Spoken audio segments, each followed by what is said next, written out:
बच्चों की दुनिया नज़म का उन्वान, चंदा है तो मेरा सूरज है तो। बहुत ही प्यारी नज़म है, बहुत दिल से लिखी गई और पढ़ी गई है।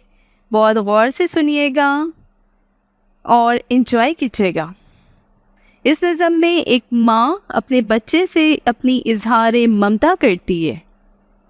चंदा है तू मेरा सूरज है तू, चंदा है तू मेरा सूरज है तू, ओ मेरी आँखों का तारा है तू, ओ मेरी आँखों का तारा है तू।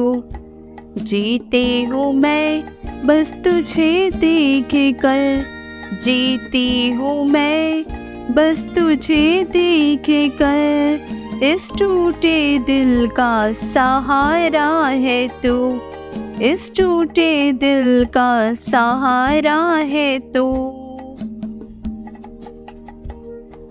तू खेल खेले मेरा खिलौना है तू, तू खेल खेले मेरा खिलौना है तू, जिससे बंद है हर उम्मीद मेरी, जिससे बंद है हर उम्मीद मेरी, मेरा वो सपना सुहाना है तो, मेरा वो सपना सुहाना है तो।